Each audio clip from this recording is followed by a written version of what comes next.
بسم اللہ الرحمن الرحیم۔ السلام علیکم۔ رسول اللہ صلی اللہ علیہ وآلہ وسلم نے فرمایا، انسان کی ہر ایک سانس کے عوض میں اس پر صدقہ روزانہ کا لازم ہے۔ جس میں سورج نکلتا ہے۔ عرض کی گئی، یا رسول اللہ صلی اللہ علیہ وآلہ وسلم، اتنا زیادہ صدقہ دینے کے لیے ہمارے پاس کہاں گنجائش ہے؟ رسول اللہ صلی اللہ علیہ وآلہ وسلم نے فرمایا کہ بھلائی کے دروازے زیادہ ہیں۔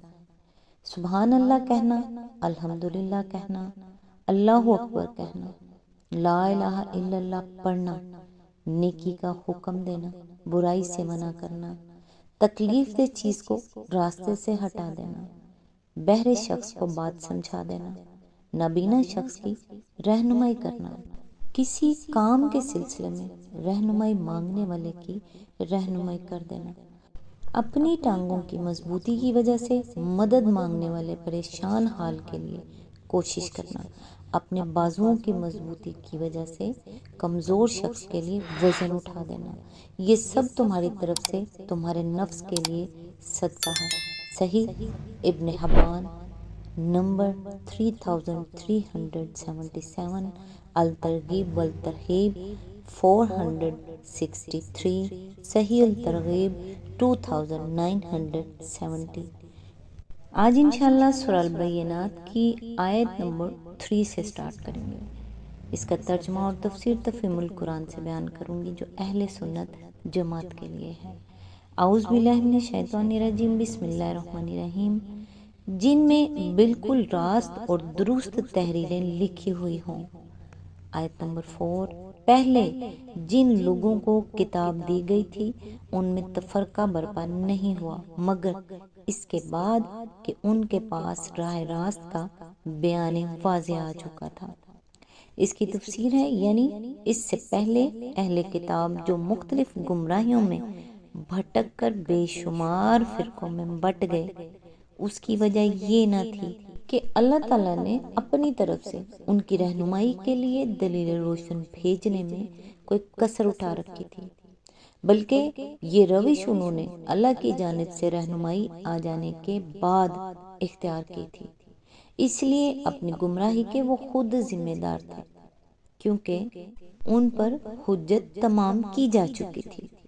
اسی طرح اب چونکہ ان کے صحیفے پاک نہیں رہے ہیں اور ان کی کتابیں بالکل راست اور درست تعلیمات پر مشتمل نہیں رہی ہیں، اس لیے اللہ تعالیٰ نے ایک دلیل روشن کی حیثیت سے اپنا ایک رسول بھیج کر اور اس کے ذریعے سے پاک صحیفے بالکل راست اور درست تعلیمات پر مشتمل پیش کر کے ان پر پھر حجت تمام کر دی ہے، تاکہ اس کے بعد بھی اگر وہ متفرق رہیں تو اس کی ذمہ داری انہی پر ہو، اللہ کے مقابلے میں وہ کوئی حجت پیش نہ کر سکے۔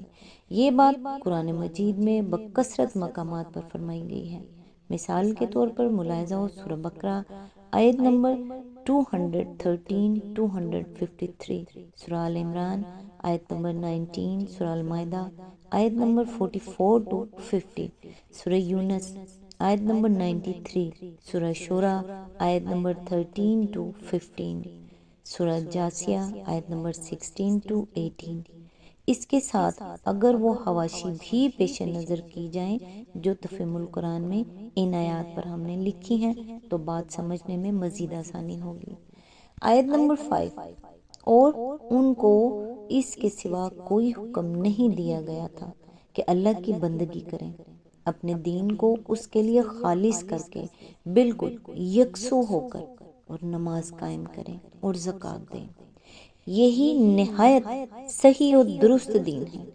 اس کی تفسیر ہے، یعنی جس دین کو اب محمد مصطفیٰ صلی اللہ علیہ وآلہ وسلم پیش کر رہے ہیں، اسی دین کی تعلیم اہل کتاب کو ان کے ہاں آنے والے انبیاء اور ان کے ہاں نازل ہونے والی کتابوں نے دی تھی، اور ان عقائد باطلہ اور اعمال فاسدہ میں سے کسی چیز کا انہیں حکم نہیں دیا گیا تھا جنہیں انہوں نے بعد میں اختیار کر کے مختلف مذاہب بنا ڈالے۔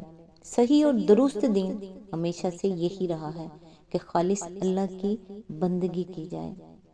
اس کے ساتھ کسی دوسرے کی بندگی کی آمیزش نہ کی جائے۔ ہر طرف سے رخ پھیر کر انسان صرف ایک اللہ کا پرستار اور تابع فرمان بن جائے۔ نماز قائم کی جائے اور زکوٰۃ ادا کی جائے۔ مزید تشریح کے لیے ملاحظہ ہو تفہیم القرآن جلد 2 سورہ الاعراف حاشیہ نمبر 19، سورہ یونس حواشی نمبر 108 to 109، جلد 3 سورہ روم حواشی نمبر 43 to 47، جلد 4 سورہ زمر حواشی نمبر 3 to 4۔ اس آیت دین القیمہ کے جو الفاظ آئے ہیں، بعض مفسرین نے راست رو ملت کا دین کے معنی میں لیا ہے، اور بعض اسے اضافت صفت الی الموصوف قرار دیتے ہیں، اور قیمہ کی ہے کو علامہ اور فہامہ کی طرح مبالغے کی ہے قرار دیتے ہیں۔ ان کے نزدیک اس کے معنی وہی ہیں جو ہم نے ترجمے میں اختیار کیے ہیں۔ آیت نمبر 6، اہل کتاب اور مشرکین میں سے جن لوگوں نے کفر کیا ہے وہ یقیناً جہنم کی آگ میں جائیں گے اور ہمیشہ اس میں رہیں گے۔ یہ لوگ بدترین خلائق ہیں۔ اس کی تفسیر ہے، یہاں کفر سے مراد محمد مصطفیٰ صلی اللہ علیہ وآلہ وسلم کو ماننے سے انکار کرنا ہے۔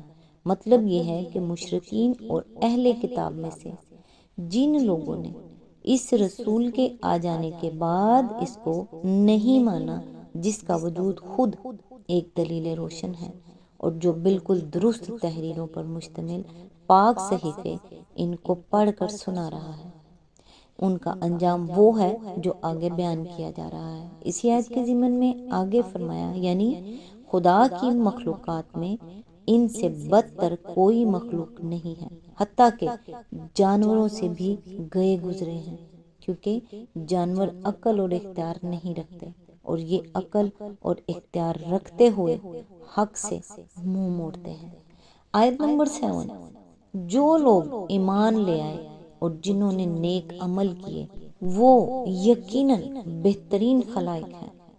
اس کی تفسیر ہے، یعنی وہ خدا کی مخلوقات میں سے حتیٰ کہ ملائکہ سے بھی افضل و اشرف ہیں، کیونکہ فرشتے نافرمانی کا اختیار ہی نہیں رکھتے اور یہ اس کا اختیار رکھنے کے باوجود فرما برداری اختیار کرتے ہیں۔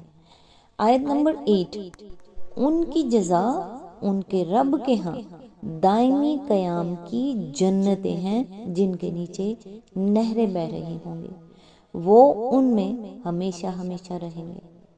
اللہ ان سے راضی ہوا اور وہ اللہ سے راضی ہوئے۔ یہ کچھ ہے اس شخص کے لیے جس نے اپنے رب کا خوف کیا ہو۔ اس کی تفسیر ہے، بلفاظ دیگر، جو شخص خدا سے بے خوف اور اس کے مقابلے میں جری و بے باک بن کر نہیں رہا، بلکہ دنیا میں قدم قدم پہ اس بات سے ڈرتے ہوئے زندگی بسر کرتا رہا کہ کہیں مجھ سے ایسا کوئی کام نہ ہو جائے جو خدا کے ہاں میری پکڑ کا موجب ہو، اس کے لیے خدا کے پاس یہ چیزیں ہیں۔ سورہ البینہ یہاں مکمل ہوئی۔ نیکسٹ انشاءاللہ سورہ زلزلہ کی آیت نمبر 1 سے سٹارٹ کریں گے۔ اللہ تعالیٰ سے دعا ہے، اے پروردگار عالم، جو شر ہماری طرف آتے ہیں اسے خیر میں بدل دے، ہمارے اخلاق میں رحم دلی اور کردار میں صبر کرنے والا ظرف عطا فرما، ہمیں گناہوں والے معاملات سے دور اور نیکیوں کے راستے پر چلا۔ تو رحمان ہے، ہم گناہ گار بشر ہیں، ہمارے گناہوں کو معاف کر دے، آمین ثم آمین۔ نیکسٹ ویڈیو تک کے لیے دعا میں یاد رکھیے گا۔ اللہ حافظ۔